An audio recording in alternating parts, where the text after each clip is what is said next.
আমাদের খেলাধুলা হবে না। তার মানে আমাদের হচ্ছে 23, 24, 25 আছে 3 দিন, আর 12 তারিখ মানে আগামীকালকে আছে।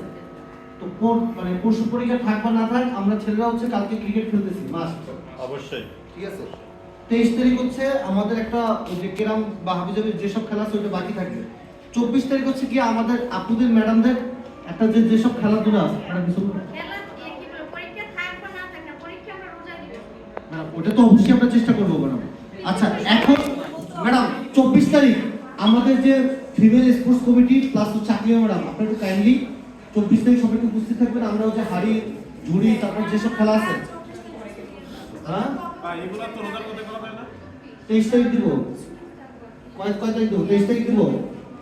আচ্ছা 23 তারিখ দিব এটা ঠিক আছে, 23 তারিখ দিব। রবিবার তো আমরা দিতেই পারি। হ্যাঁ 23 তারিখ হচ্ছে কি ম্যাডাম আপনারা হচ্ছে সবাই এই যে স্পোর্টস কমিটি প্লাস চাকরি ম্যাডাম আপনারা একটু সবাইকে নিয়ে থাকবেন, আমরা ছেলেরা মিলে ওগুলো নিয়ে আসবো। আচ্ছা আর 25 তারিখ হচ্ছে কি আমরা ভলিবল দেবো একটা ঠিক আছে। এই আর ক্রিকেট হচ্ছে কি আমরা এই কালকে বুধবার একটা খেলবো, ওই দিনকে আমরা চেষ্টা করবো 3টা খেলা করতে, এবং কালকে চেষ্টা করবো স্যারকে রিকোয়েস্ট করে যে একদিনে যাতে আমাদের খেলাটা আমাদের যে আমাদের যে সকালবেলা ক্লাসটা 11 মানে 1টার সময় মধ্যে যাতে শেষ করে। ঠিক আছে ধন্যবাদ।